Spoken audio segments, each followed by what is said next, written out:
And welcome to this edition of the Native News Update on this Monday, April 29th. I am the host for today's program, Paul Demain, and many of the stories right here can also be found in our publication, News from Indian Country, or online at IndianCountryNews.com. And here are some of the stories for the day from the Associated Press and other Native news sources. Native American activists have vowed to protest if someone buys and tries to develop a piece of land at the Wounded Knee National Historic Landmark in western South Dakota. James Sawinski has announced that he plans to sell the 40-acre parcel, which sits next to where about 150 Lakota men, women, and children were killed by the 7th Cavalry in 1890 are buried. Sawinski has given the Oglala Sioux tribe until May 1st to make an offer on the land.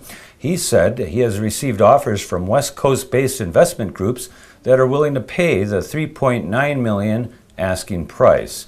Tribal officials have scorned the price and the deadline to make an offer.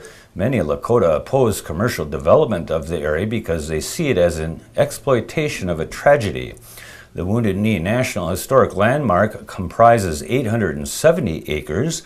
The land for sale includes the site of a former trading post that burned down during the 1973 Wounded Knee Uprising, in which hundreds of American Indian Movement protesters were involved in a 71-day standoff. 2 Indians were killed and a federal agent was seriously wounded. Black civil rights worker Perry Ray Robinson Jr. and at least 6 other individuals allegedly executed by AIM security during the occupation are also buried there. Sawinski said he is not worried about protests.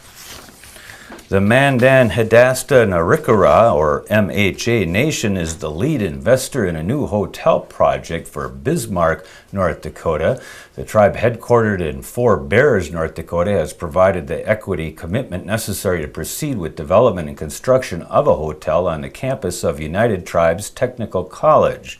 The United Tribes of North Dakota Board of Directors approved the financing structure March 26th, accepting the equity investment of the MHA Nation in a facility estimated to cost approximately $33 million. MHA Nation is one of the college's 5 governing tribes.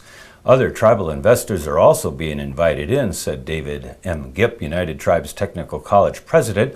It's open to other investors too, although we're looking to create a program funded primarily by Native tribes. As planned, the 6-story hotel will contain 160 rooms with 10,000 square feet conference center, restaurant, business center, fitness center, pool, gift shop, and other state-of-the-art amenities for meetings and conferences. Groundbreaking is expected as early as July, with completion in the summer of 2014. Teeth chattering, axle busting, head pounding. The dirt and gravel stretch of the road that leads tourists to the Grand Canyon Skywalk is no doubt rugged. For some, the washboard road that twists along Joshua trees and dips into a local wash is part of the experience of reaching the remote west rim of the canyon. For others, it's the biggest drawback. Come this time next year, the road will be much smoother and straighter. The Hualapai tribe awarded a $25 million contract to a Prescott company to finish paving the 9 miles of Diamond Bar Road.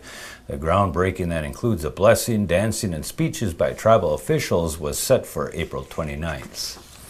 In a historic recall election held Saturday, April 27th, Stockbridge-Munsee tribal members convened to cast their votes to remove Robert Chicks from office.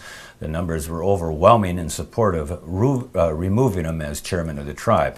It was an ordinance that was passed in May of 2007 that allows for the Stockbridge-Munsee tribal voting membership the opportunity to petition and hold a special recall election.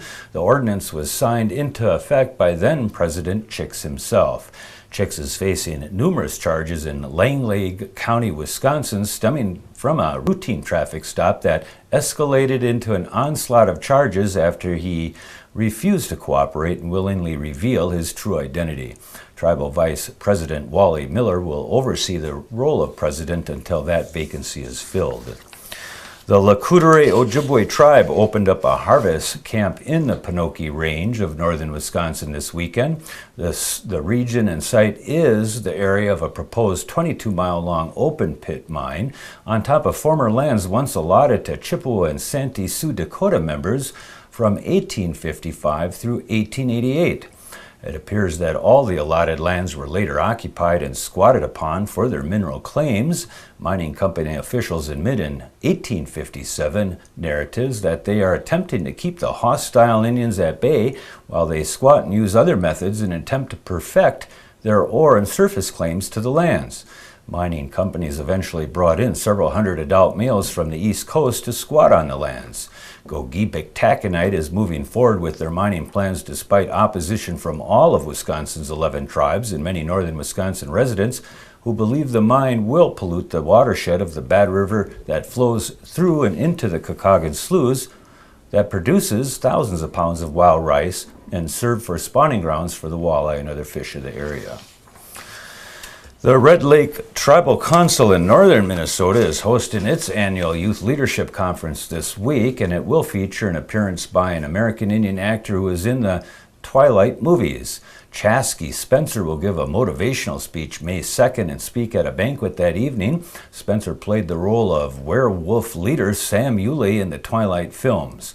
Spencer was born into the Lakota Sioux tribe and was raised on reservations in Montana and Idaho. This is the 6th year of the Youth Leadership Conference. It's designed to motivate youth and promote Native traditions. The conference is on the Red Lake Indian Reservation of northern Minnesota starting May 1st and includes workshops on suicide prevention, drug abuse, and teen pregnancy prevention. The conference theme is Warriors Don't Quit. A rare silent movie filmed more than 9 decades ago and featuring a cast of more than 300 members of the Kiowa and Comanche tribes was shown April 27th in Kansas in only its 2nd public viewing ever. The movie, The Daughter of the Dawn, was recorded on highly flammable and easily decomposable silver nitrate film. There was only one copy, and for decades its existence wasn't much more than a rumor. That changed in the year 2005 when Bob Blackburn, executive director of the Oklahoma Historical Society, got a call from a private investigator in North Carolina who asked if the organization would be interested in buying the movie.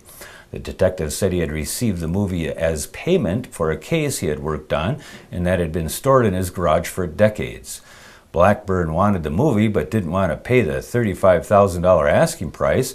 After some negotiating, the Historical Society bought it for $5,000 2 years later and set out to get grants to pay for its restoration. And that's going to be another roundup of news from Indian Country on this edition of the Native News Update. We want to say miigwech for joining with us and come back again soon.